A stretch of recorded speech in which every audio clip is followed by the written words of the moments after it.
all of you, and I'm personally grateful to you and related people for inviting me to present the Korean economic outlook and forecast for 2015. The topic that I'm going to present today, just as I said, will be Korean economic outlook for 2015, and I will also talk about some possible future-oriented economic partnership outlook related with Korea. So first, I will go over global economic climate, and then look at Korean economic climate based upon description for the global economic environment and internal Korean economic environment. I will present some economic measure for Korean economy, and after that I will explain future-oriented economic partnership. First thing is global growth rate continued to decline for the past 4 years, and as you already know, and as you can read from this graph, when you look at this graph for the past couple of years, world economic growth rate continually decreasing from about 5% level to 3% level. And I may ask you to what's behind the declining global growth rate? And there are three things can be used to answer to this question. One of the things is multiple crises in a row. As you already know, around 2008 in the United States, subprime crisis happened, and then after that, around 2010, Eurozone fiscal policy and fiscal crisis, and after that, decline in U.S. credit rating, and also around the year 2011, I think, earthquake in Japan happened, and also fiscal contraction in major economies that has an effect on sluggish recovery in private consumption and investment, because fiscal contraction may affect availability for private consumption for the household sector, and also farm sector as well. So private consumption and farm investment decreasing, and also cooling down of emerging markets economic engine. For example, China's economic growth rate after 2010 continually decreasing around the 10% level, 9% level, and as you already know, about 7% level. And global economy is, however, before we just looked at it's continually decreased, but nowadays it looks like the global economy is turning around, and global economic climate is getting better. And what can be the cause of this turning around? And many experts or governments, they believe that the worst part of the crisis are over, and loosening fiscal contraction, government agencies, they changes their economic policies rather than fiscal contraction. They loosening fiscal contraction and low interest rate, as you know, quantitative easing, and also abundant liquidity. Because government spend money a lot, there are liquidity in the market increasing. So it may have an impact on private consumption and investment. And recovery of United States and United Kingdom and German, mostly North American countries and European advanced economies are getting better, and from those advanced economies we can observe recovery. So from if you look at the left-hand side graph, from year 2015 and 2016, IMF, they forecast that world economic growth rate will be better than 2014 and 2013. It will be 3.5% or 3.7%, they expect. So and global economic recovery is upgraded slightly, not only from the economic forecast of IMF, but also many investment agencies like Barclays or JP Morgan, Citibank, and Goldman Sachs, they expect that from the 2014, their expectation was around between 3% and 3.3% growth rate, but they forecast that 2015, the global economic growth rate will be between the highest will be 3.8% and lowest 3.5%. So one of the reasons why they expect so is because United States, they expect their growth rate as of 2014 it was 2.4%, but they expect that it will be 3.6% 2015. And Eurozone, even though Italy they managed only 0.0%, but other Portugal and Netherlands, their quarter-on-quarter growth rate will be increased at 0.5%, and China third quarter and fourth quarter was about 0.3%. So taking into account United States, Eurozone, and China, we can see that the global economic recovery upgraded slightly compared to 2014. 2015 will be recovery will be better than last year. And advanced economies are leading global recovery. United States and United Kingdom and other advanced economies are main engines of the recovery. And if you look at the left-hand side graph, the 2013 global economic growth rate was 3.3%, and out of 3.3%, advanced economy contributed by about 0.7%. But 2014, it turns out that even though global economic growth rate same as 2013, 3.3%, but the contribution of major economies increased from 0.7% to 1.0%. And on the right-hand side in the table, you can observe United States and European Union and United Kingdom 2014 compared to 2013, their growth rate has increased better than 2013. So on the one hand, these advanced economies are leading global recovery, but on the other hand, emerging markets is losing its momentum due to cooling down of China's economy and also financial instability in emerging markets. And I think uneven growth are expected during the autumn that can be explained as a description for global economic climate. After crisis, we will see less conformity in economic policies. The era of promoting growth, monetary expansion, market intervention will come to an end right after crisis. Each economies like United States, UK, Japan, China, at the very first stage, it looked like their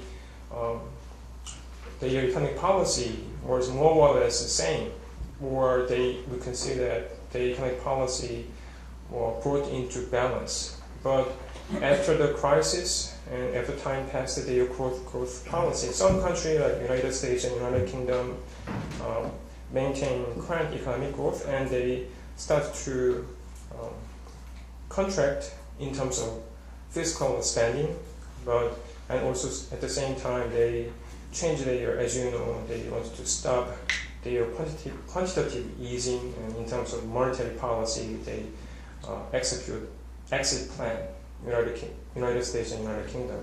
But European Union and Japan, not as same as United States and United Kingdom. European Union and Japan, they continue to using the expansionary monetary policy, and because of those things, their effect on real economic side will be different. And also, in the emerging market, China's economy, they experience the limited flexibility, even though they want to continue expansionary monetary policy.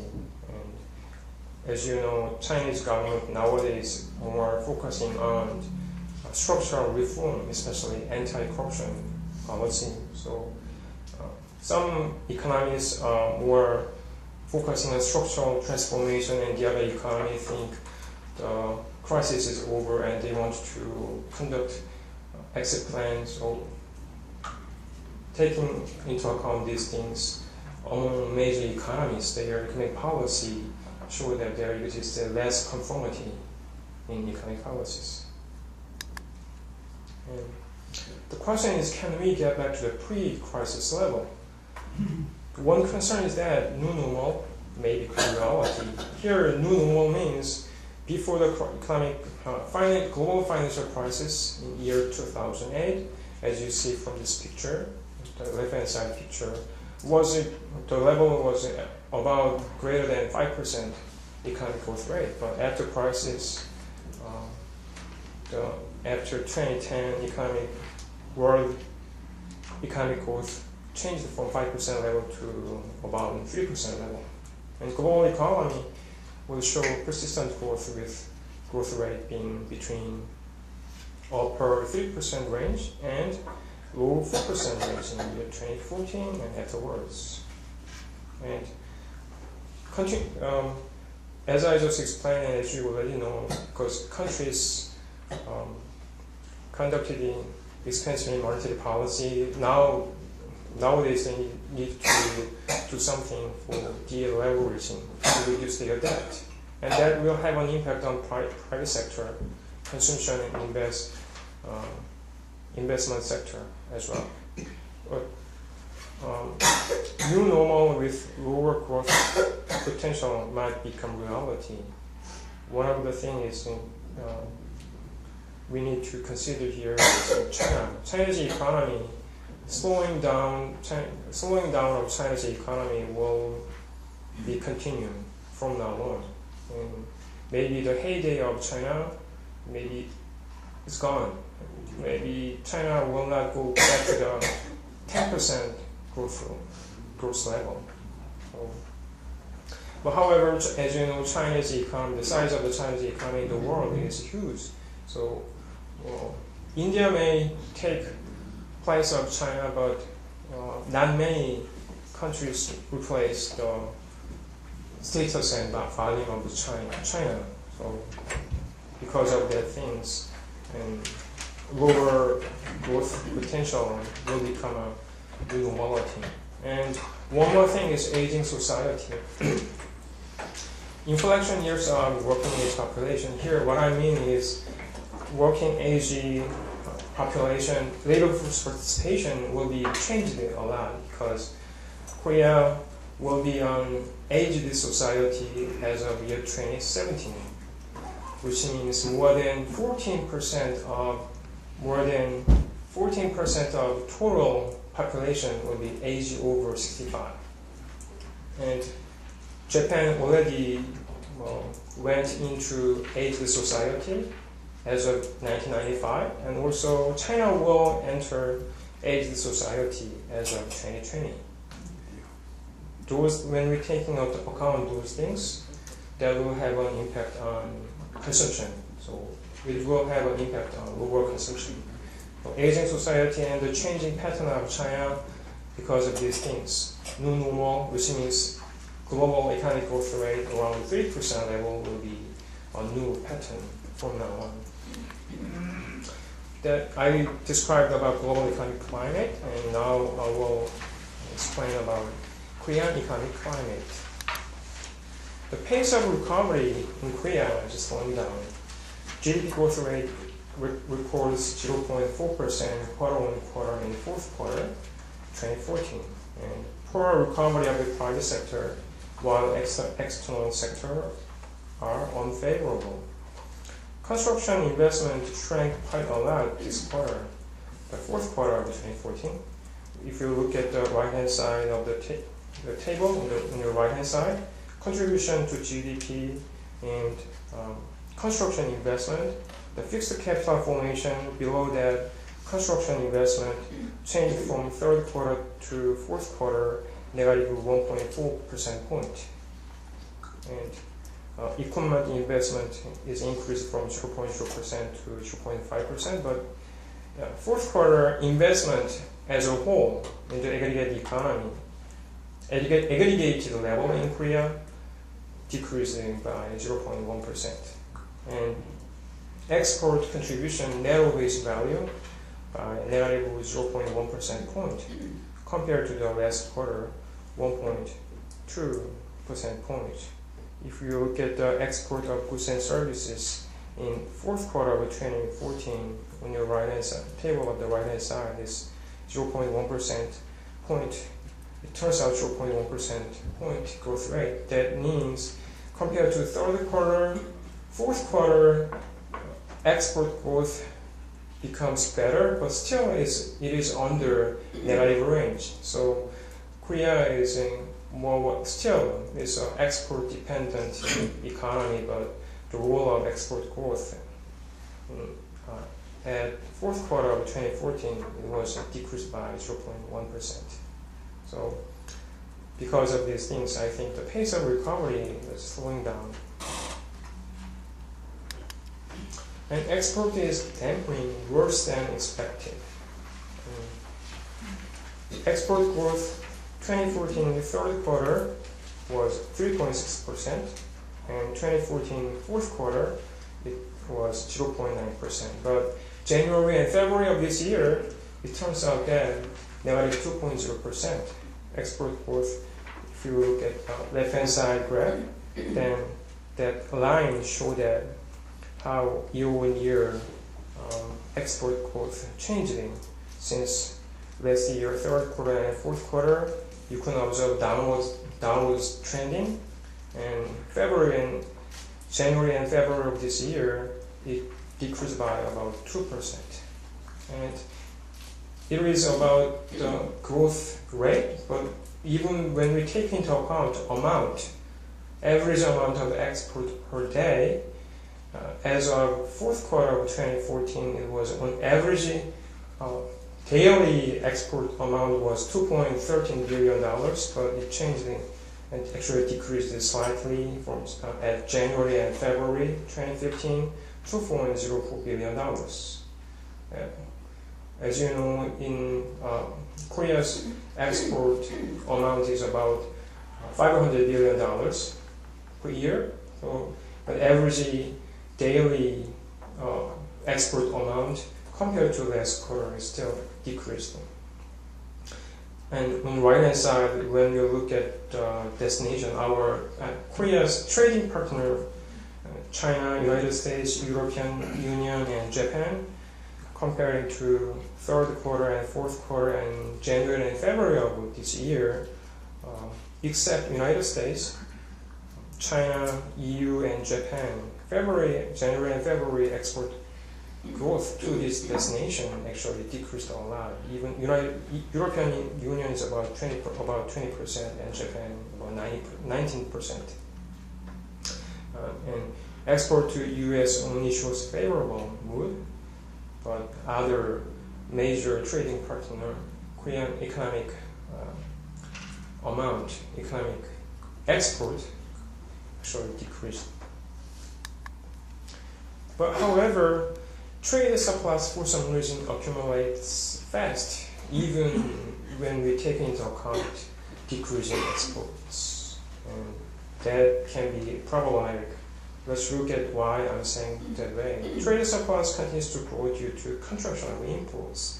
When we economically we say trade surplus will increase and conditional on export increase and import increase, the difference between export and import that becomes greater, then that case, that would be a good symptom for the economy. But as you see here, it's not because of those things. Export actually decreased, but import decreased a lot greater than those things.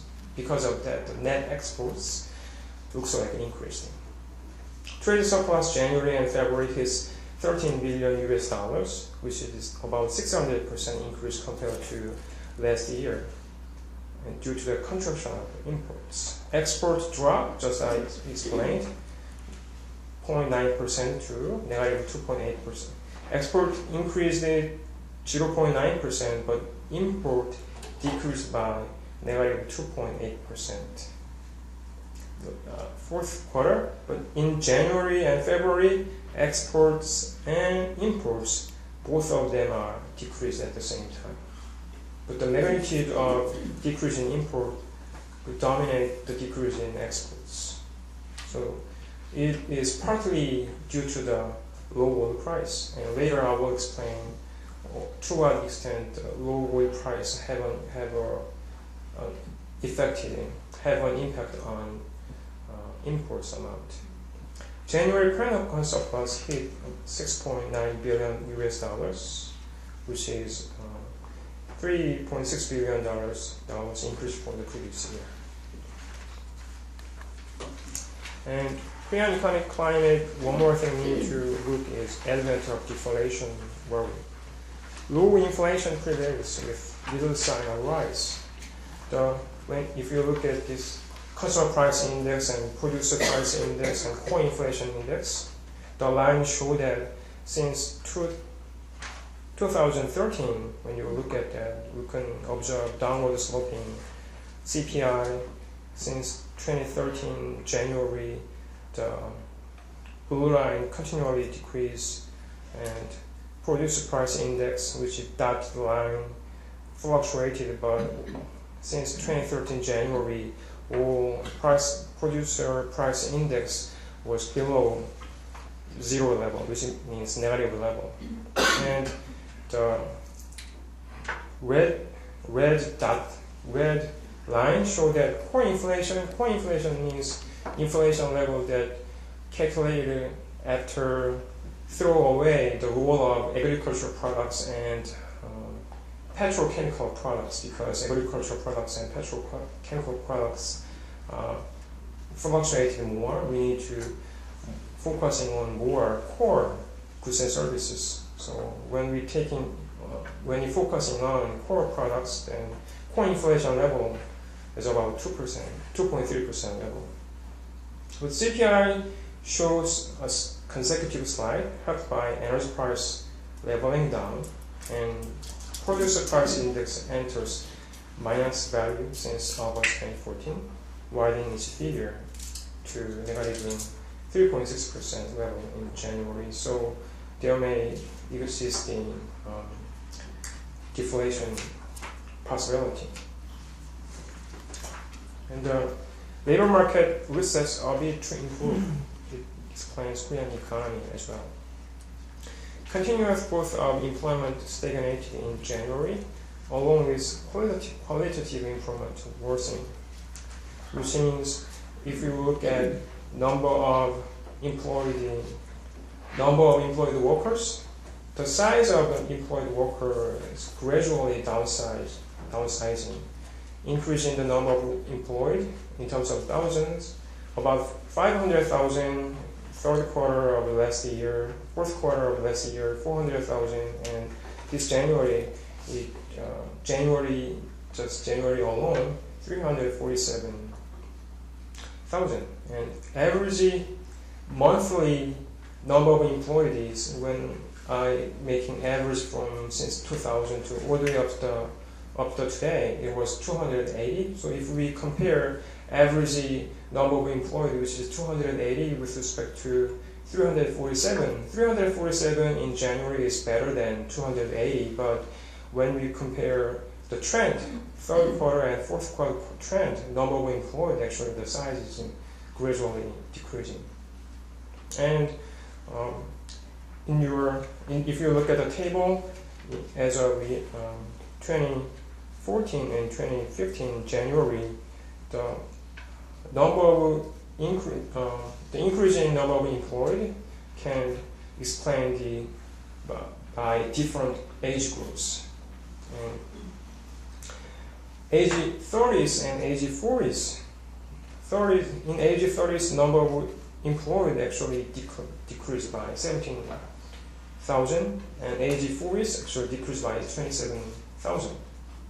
But on the contrary, age over 60 increased by 174, and age over 50 increased by 191,000, which means whether just looking at January of 2015, I cannot say that Korean number of employees, weight of number of employees changed from ages 30s to over 60s. But still, when you look at 2013 and 2014 and 2015, 30s year number of employees by age group in age 30s, they actually decreased in year 2013 and 2014, which is not a good sign, because that would be number of 30s, they are more energetic workers, so they need to be employed more compared to age over 60s. But for some reason nowadays, age over 60s, they are employed more compared to age 40s, 30s. And even in January of this year, age 40s, it turns out that they also decreased.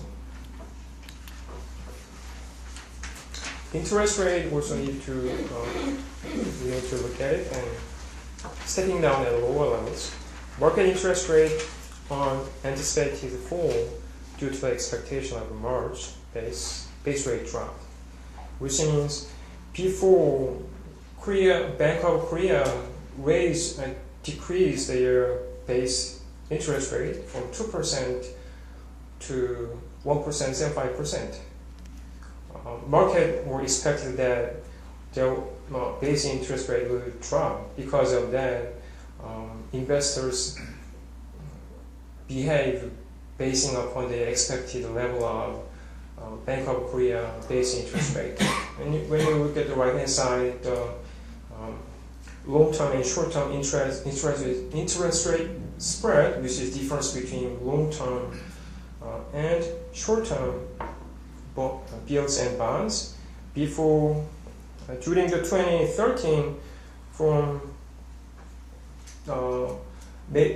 majority of the 2013, long-term interest rate was greater than short-term interest rate, which is in certificate of deposit interest rate. But after Bank of Korea changing, lower the base interest rate to 1% point level.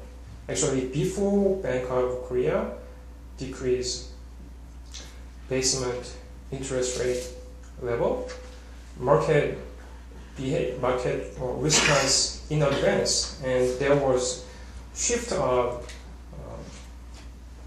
interest rate spread, which means long-term interest rate actually lower than certificate of deposit short-term interest rate. And it turns out that, I think it can be a sign of unfavorable borrowing condition in the world, or in general, Korean economy, on the one hand, in the financial sector, is not a good shape.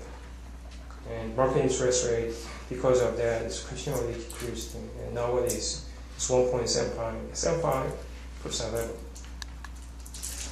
And Korean won continues to depreciate.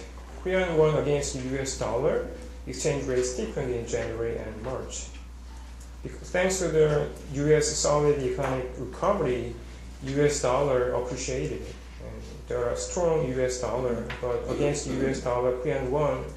On your left hand side, the Korean won against the US dollar since January and January of this year slightly increased.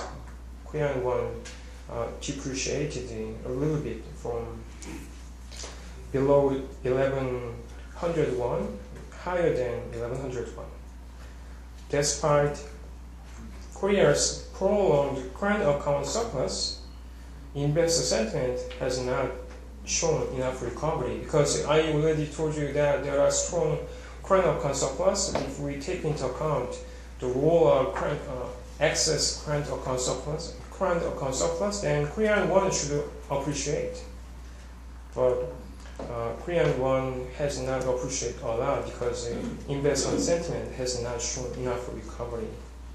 But however, we need to look at the equity market as well. When you look at the right hand side equity market graph, the position of foreign investors in Korean equity market turns to net purchase in February after 2 consecutive months of net selling. So actually they buy more Korean equities. So far, we look at the growth rate and various macroeconomic conditions and financial sector conditions and economic environment, and now we want to look at the Korean economic outlook. Korea Economic Research Institute, my institution, forecast economic growth. I will present the results. World economy, as you know, and as you already looked over, is bumpy road ahead.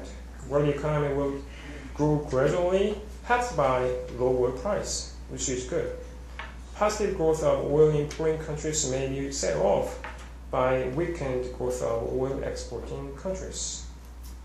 Oil importing countries will get benefit, but oil exporting countries will get lose because of the low oil price.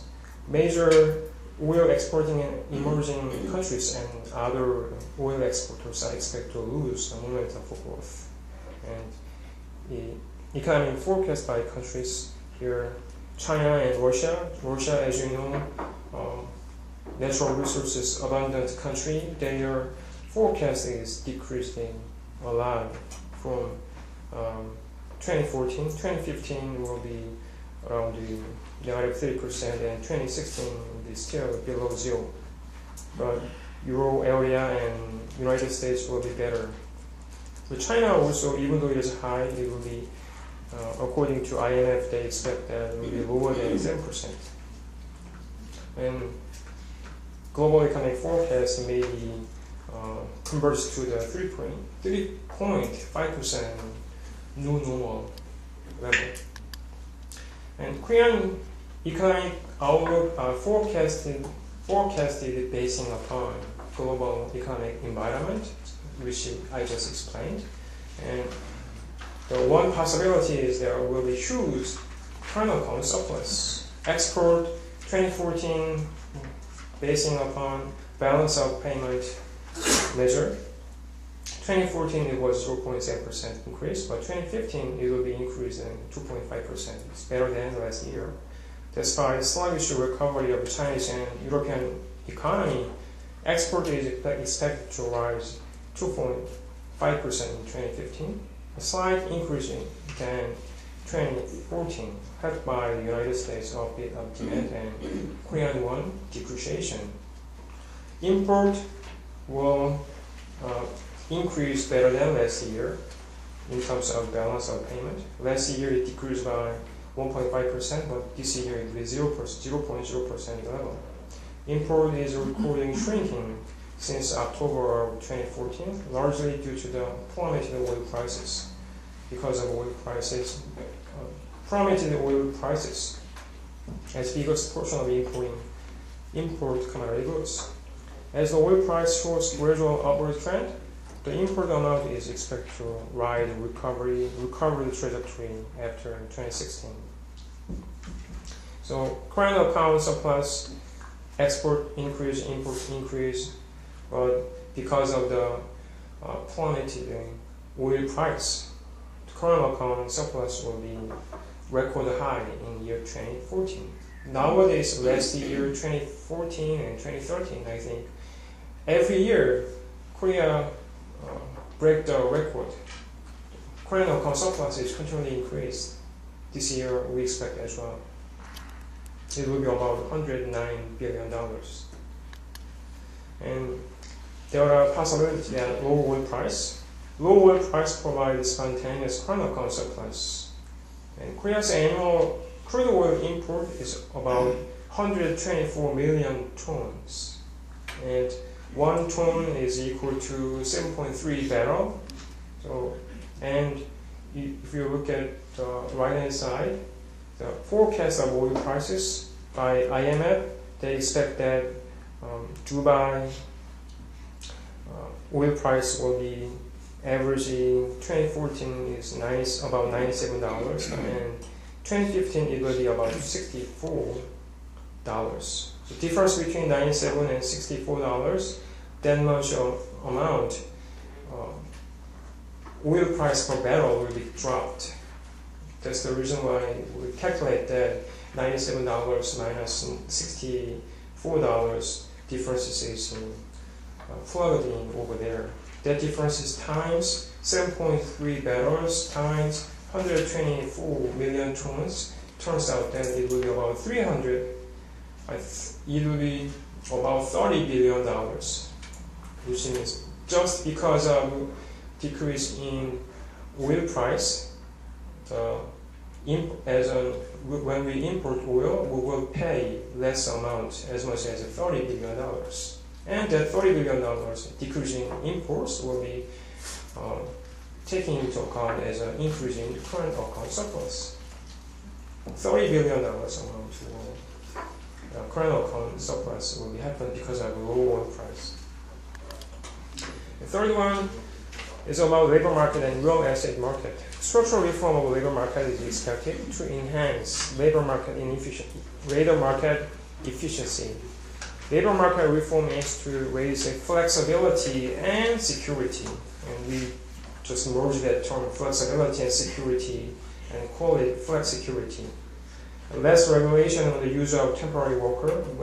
When we think about from the standpoint of employers, it will be more easier for employers to manage a temporary workforce because on the condition that there will be less regulation. And extended fixed term contract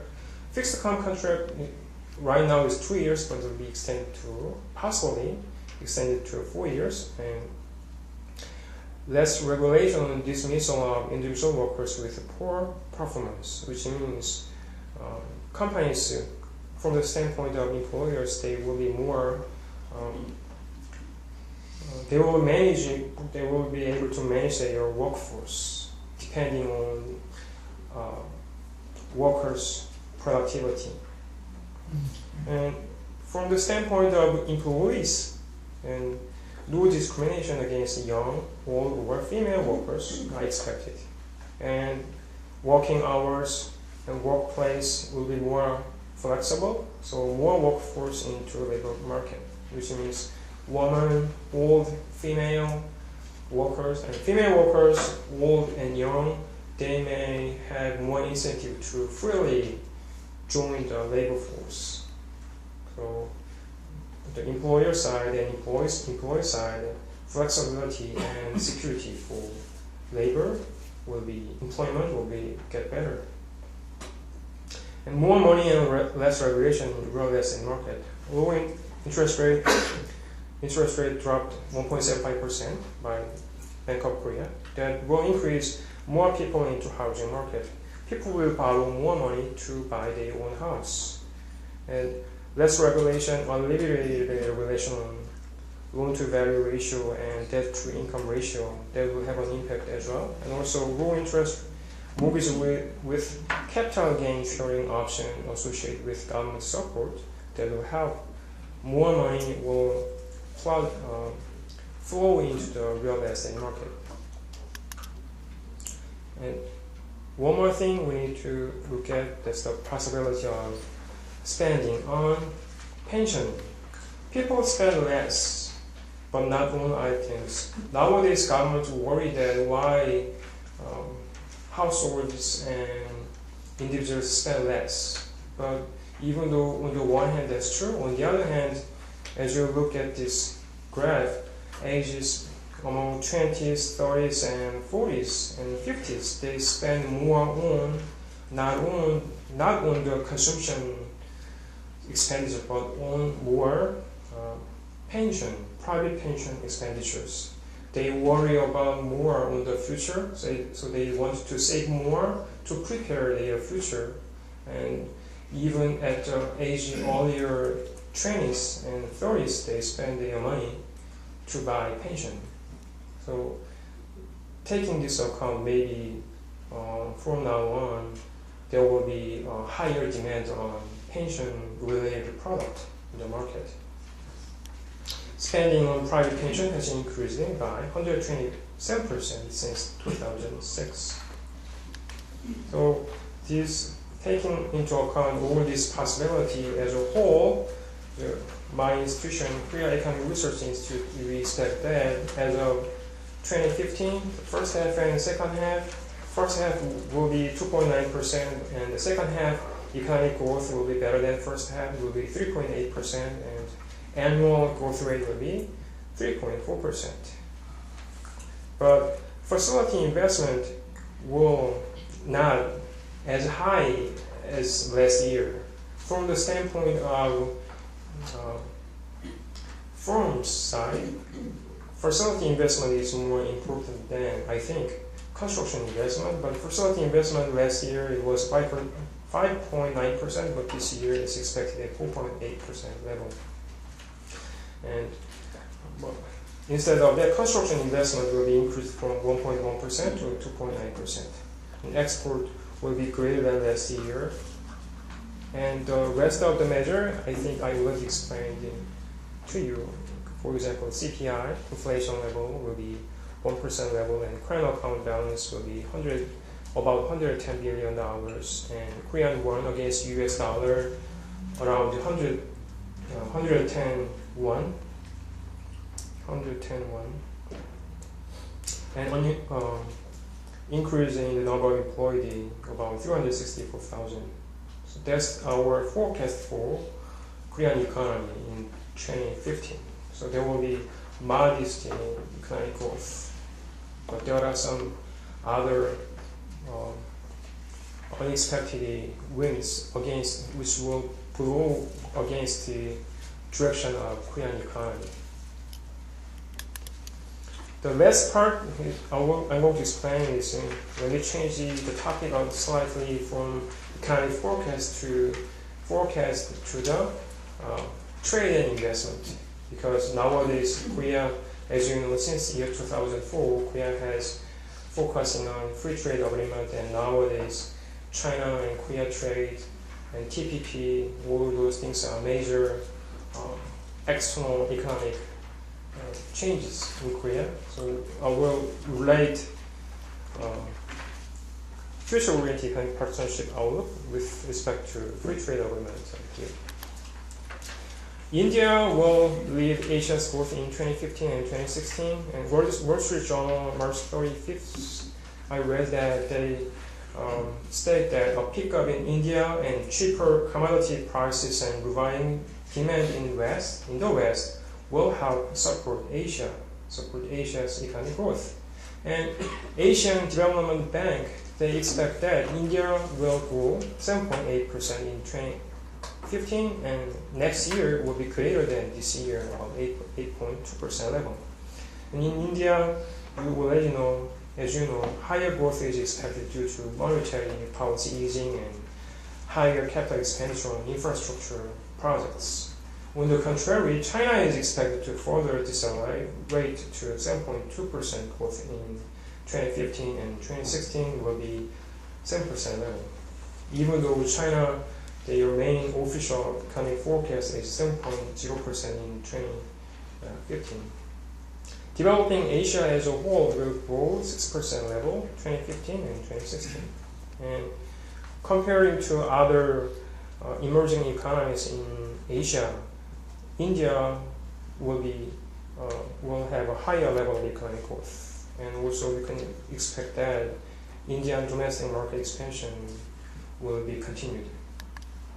Korea and India Comprehensive Economic Partnership Agreement, which was reflected as of 2010, and also Made in India campaign conducted by Indian government, will increase Korea-India economic partnership in manufacturing industry, infrastructure, energy, railroads, and shipbuilding.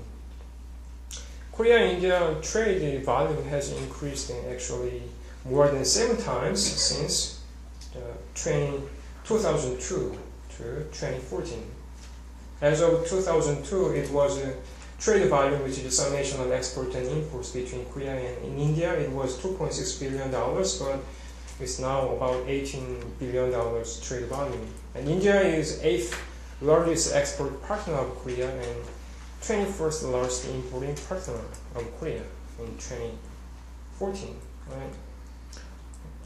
From the Indian government side, Make in India, which focuses on 25 different industries, manufacturing industry, service industry, and all industries, will attract Korean firms foreign direct investment in automotive parts and components and automobile and construction industries, among others. I think because Korea has competitive advantage in this area, so that will have India's Made in India campaign will attract Korean FDI in this area more than other industries.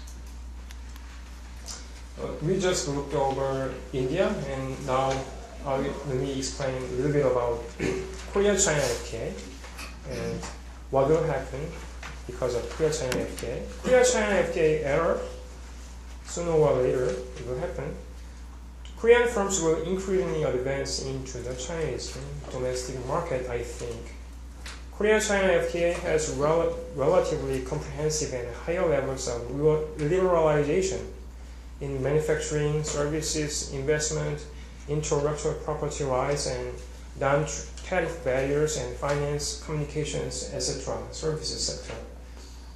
From the standpoint of Korea, Korea-China FTA's level of liberalization is not as much as higher than Korea-United States FTA or Korea-EU FTA. But from the standpoint of China, Korea-China FTA liberalization level is higher than their previous FTAs, and it includes not only manufacturing but also services sector as well. There are 22 sectors included in Korea-China FTA, and more than 90% of commodity trade will be liberalized within 10 years or at least in the long run within 20 years. Especially Korea-China FTA secures investor protection institutional tools for Korean SMEs and investors who are locally operating in China, which means thanks to the Korea-China FTA, Korean small and medium-sized enterprises and also people who are working in China, they may have some institutional backup to run their business in a more favorable conditions. Korean firms are also expected to enter China's service market, such as construction, environment, entertainment, retail, and even legal services. Even though legal services will be confined in a specific area like Shanghai, but several service sectors there will be opening for Korea and China business. And one thing I think there may have some possibility is the opportunity of Korean firms in northeast district of China. Liaoning, Jilin, Heilongjiang, those districts are located. If you imagine Korean map of Korea, it's located border area between North Korea and China. That is Liaoning, Jilin, and Heilongjiang. But for the past 10 years or couple of years, even though those areas have geographical comparative advantage and other possibility, for some reason Korean firms did not increase its investment and trade with those areas. But I think because of Korea-China FTA, once the Korea-China FTA effectuated, there will be a possibility that Korean investment to those northeast district of China will be increased. On the one hand, it's because Chinese government, they spend a lot of money to build infrastructure since 2010. After Xi Jinping administration, they spend money to increase infrastructure in northeast district of China, and its economic development plan, which building infrastructure has reached in the last stage. And also, Korea-China FTA recognizes products made in an inter-Korean industrial complex located in North Korea. What I mean is it's like a Kaesong industrial complex. Another Kaesong industrial complex can be built in North Korea, which is located around the North Korea and Chinese border. If once that things happen, anything that produced in inter-Korean industrial complex located in border area, that products can be recognized as a country of origin as South Korea. So South Korea may develop some business plan or strategy utilizing how to using abundant labor resources in North Korea and possible domestic market in 3 areas in northeast district of China. So there are some possibilities in this. The last part I want to mention is about mega FTA and value-added trade in Asia. Korea-China FTA and mega FTA, RCEP is an original comprehensive economic partnership is ASEAN plus 6, ASEAN plus India, Korea, Japan, China, and Australia and New Zealand. And TPP will shift up the state of global production network, global value chains in Asia by 1 level. I think because of this mega FTA, global division of labor or production network between Korea and India, China, ASEAN countries, and other nations, or among cooperation with countries located in Asia Pacific region will increase more in the future. And if that happens, Korea will be served as a linchpin of Asia Pacific regional economic integration. So, because of the past success of Korean FTA, these things will be the conclusion possibility for mega FTA. Now, possibility of globalization is increasing. And if you look at the bottom graph, since 1995, 2005, and 2009, almost all area of industrial manufacturing industries,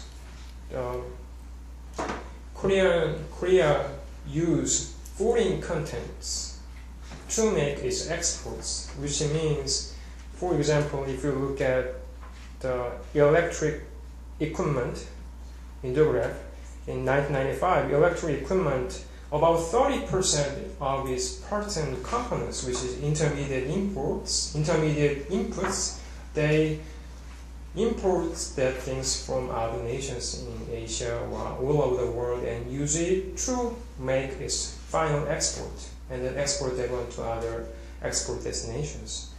It was about 30%, but continually increased after 2005, and as of 2009, the foreign value-added content share of gross export increased about 47%, 45%, which means about half of Korean exports are made by using foreign parts and components.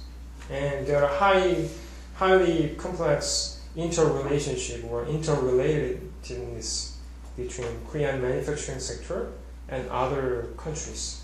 And I think this phenomenon, this one is only reported as of 2009 because I use the data OECD and WTO Global Trading Value data, but I think it already has passed 6 years, so it will be even greater nowadays, which means Korea and other nations in Asia will need to interact more to create its value.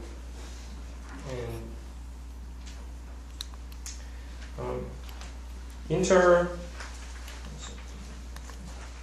Korea and India firms can be, in the context of global value chain, Korea and Indian firms can increase value-added trade and bilateral investment at the various stages of production process. And I think personally, basing upon my research result that I conducted last year, I choose 10 potential export products such as vaccine or gas turbines, part of aircrafts or medical instruments, and lamp and lighting. Those things are basing upon Korea's contemporary comparative advantage.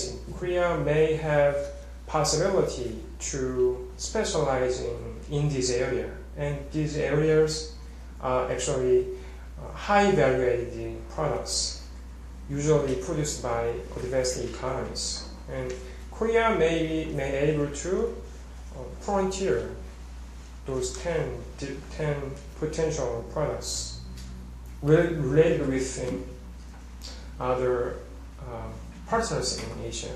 It may be India or maybe other Asian countries. Let me wrap up today's presentation. I think Korean economy for 2015 is expected to maintain its modest uptrend in accordance with the gradual improvement in advanced countries. Low oil price shall help buoying the economy as well.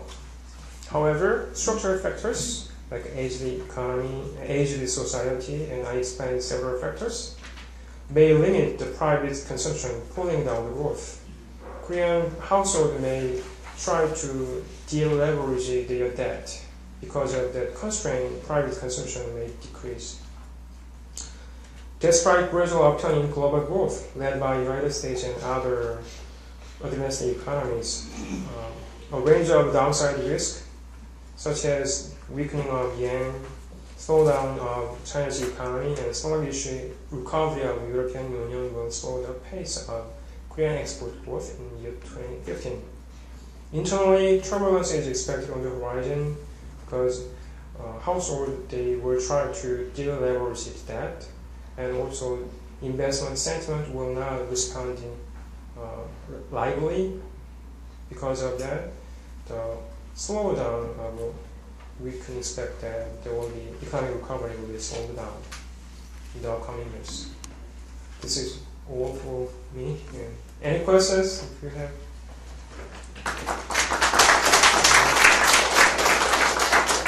Okay, before we proceed to the Q&A session, I ask Dr. Chair about your organization, the Korea Economics Research Institute. Korea Economic Research Institute is a private sector research institute doing research and finding a result to report to the policymakers on the one hand, and on the other hand to provide answers to the private sector enterprises. Because Korea Economic Research Institute is an affiliated research institute of Federation of Korean Industries. It has nothing to do with government-funded institution.